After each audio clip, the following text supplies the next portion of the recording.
भी की, पर अभी तक बदकिस्मती से गवर्नमेंट ऑफ इंडिया की तरफ से कोई रिस्पांस नहीं आ रहा है, कोई एश्योरेंस नहीं आ रही है कि जो जम्मू कश्मीर में इस वक्त सारा माहौल बिगड़ा हुआ है, लोग घबराए हुए हैं। Government of India is not, they are not bothered कि कोई बात करें, कोई लबकुशाई हो, कोई मुंह खोल के बताएं कि भाई कोई बात नहीं, सब कुछ ठीक ठाक हो जाएगा।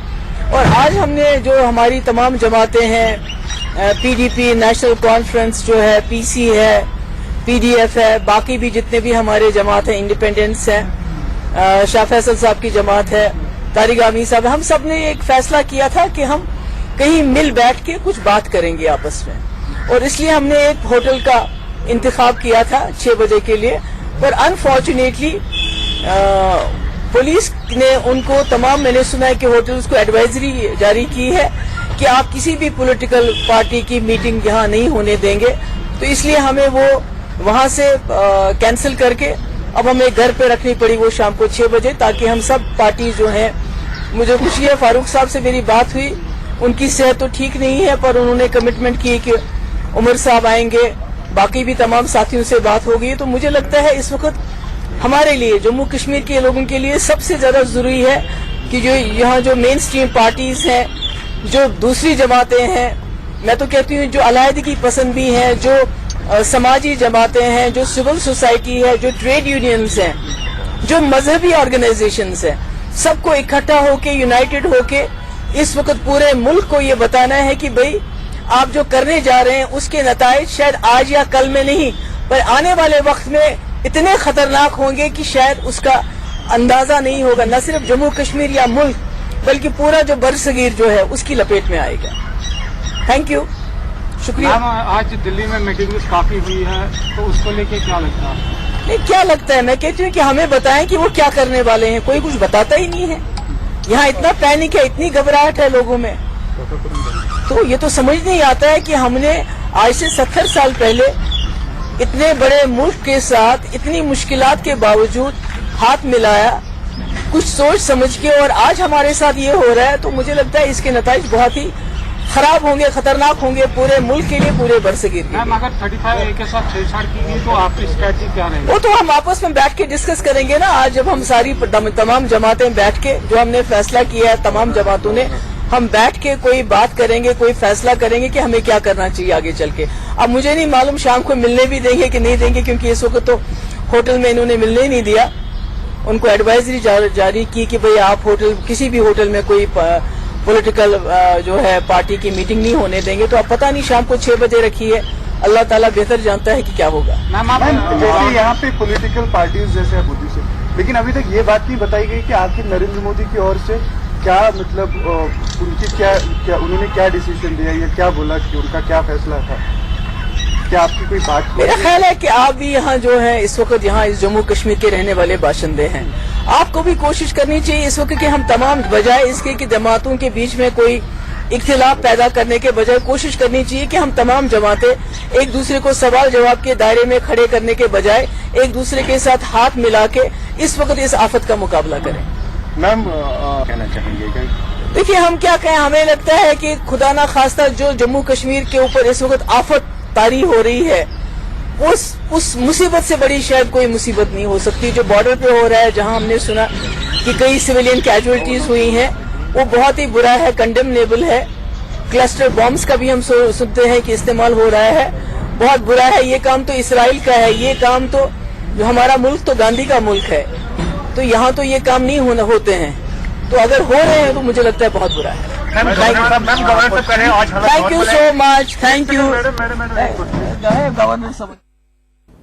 तो जम्मू कश्मीर की पूर्व मुख्यमंत्री और पीडीपी अध्यक्ष महबूबा मुफ्ती एक बार फिर से मीडिया के सामने आके धमकी भरे सुरों को अपना रही थी। आपने फिर से सुना, उन्होंने कहा कि उनको नहीं पता क्या कुछ इस समय जम्मू कश्मीर में हो रहा है, लेकिन घाटी के लोग डरे हुए हैं, सहमे हुए हैं, सरकार कुछ बताने की स्थिति में नजर नहीं आ रही है। तो ऐसे में अगर कुछ ऐसा होता है जो जम्मू कश्मीर के लोगों को नुकसान पहुंचाता है तो फिर देश को इसके गलत परिणाम भुगतने होंगे। तो धमकी एक बार फिर से महबूबा मुफ्ती के शब्दों से समझी जा सकती थी। हालांकि आपको इस बीच बता देते हैं कि आज एक बड़ी बैठक हो रही है। गृह मंत्री अमित शाह के नेतृत्व में यह बैठक हो रही है, जहां पर एनएसए अजित डोभाल भी मौजूद है। अब यहां पर बड़ा सवाल यही उठता है कि क्या घाटी में कुछ बड़ा होने वाला है। यह सवाल इसलिए उठ रहा है क्योंकि पिछले कई दिनों से कश्मीर में हालात बहुत ज्यादा तेजी से बदल रहे हैं। दो तस्वीरें आपके टेलीविजन स्क्रीन पर। आज दिल्ली में कश्मीर के हालात पर हाई लेवल की मीटिंग चल रही है, तो वहीं आपको बताएं कि अमित शाह ने यह बैठक बुलाई हुई है। इसमें राष्ट्रीय सुरक्षा सलाहकार अजीत डोभाल और गृह सचिव मौजूद हैं। वहीं कश्मीर में लोगों के वापस लौटने का दौर भी जारी है। शुक्रवार को जो एडवाइजरी जारी की गई थी, जिससे सब लोग चिंतित हो गए। 15 अगस्त तक चलने वाली अमरनाथ तीर्थ यात्रा जल्द से जल्द तीर्थ यात्रियों को वापस लौटने के आदेश दे दिए गए। बेस कैंप्स खाली कराने गए। कल आपको बता दें कि जम्मू कश्मीर के 7 बैट के जवानों को मारा गया था, घुसपैठ करने की कोशिश कर रहे थे। आज ये हाई लेवल मीटिंग हो रही है। कल प्रधानमंत्री के आवास पर एक बड़ी मीटिंग बुलाई गई है मंत्रिमंडल की, जिस पर बड़ा फैसला आने की उम्मीद लगाई जा रही है। लेकिन इस बीच आप सुन रहे थे पीडीपी के अध्यक्ष महबूबा मुफ्ती। साथ ही आपको बताएं कि कांग्रेस भी यहां पर केंद्र सरकार से जवाब मांग रही है कि आखिर चल क्या रहा है जम्मू कश्मीर में। दो तस्वीरें आपकी टेलीविजन स्क्रीन पर। सरगर्मियां तेजी से बढ़ती हुई जम्मू कश्मीर में। तो कश्मीर में हलचल बढ़ने के बाद एक तरफ जहां घाटी में सेना की तैनाती बढ़ रही है, तो वहीं अलगाववादी परेशान नजर आ रहे हैं। अलगाववादी हर वो दांव खेलने की कोशिश कर रहे हैं जिससे कश्मीर की शांति भंग हो जाए। आपके टेलीविजन स्क्रीन पर दो तस्वीरें अलगाववादी सेपरेटिस्ट जो कि घबराए हुए हैं। एक तरफ सेना को फ्री हैंड कर दिया गया है, कैसे तैसे करके आतंकवादियों का सफाया करना है। बैट के साथ जवान मारे गए हैं कल। आज एक बार फिर से घुसपैठ करने की कोशिश कर रहे थे, ऐसी खबरें छनकर आई थी। और अब अलगाववादियों की घबराहट साफ तौर पर देखी जा सकती है।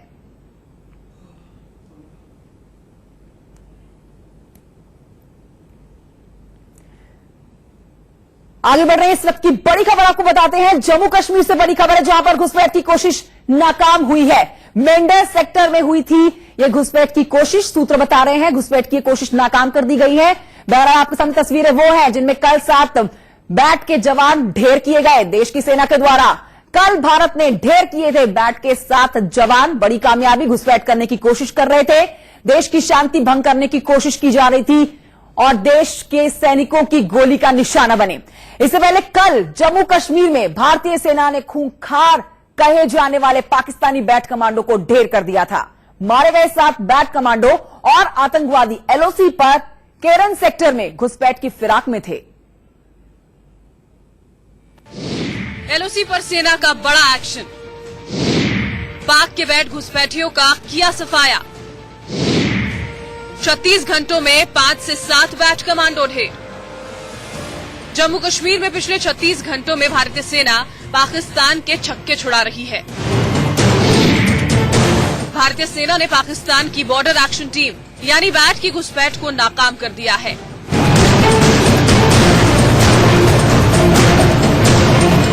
हम और हमारी पार्टी सेना के शौर्य और पराक्रम के साथ है।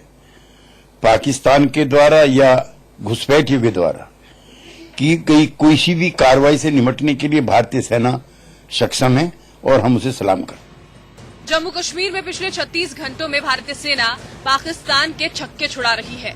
भारतीय सेना ने पाकिस्तान की बॉर्डर एक्शन टीम यानी बैट की घुसपैठ को नाकाम कर दिया है। केरन सेक्टर में घुसपैठ की कोशिश करते वक्त इंडियन आर्मी ने 5 से 7 बैट कमांडो को ढेर कर दिया। सेना के मुताबिक बैट घुसपैठियों के शव अभी भी एलओसी पर पड़े हैं। भारी गोलीबारी के बीच शवों को हासिल नहीं किया जा सका।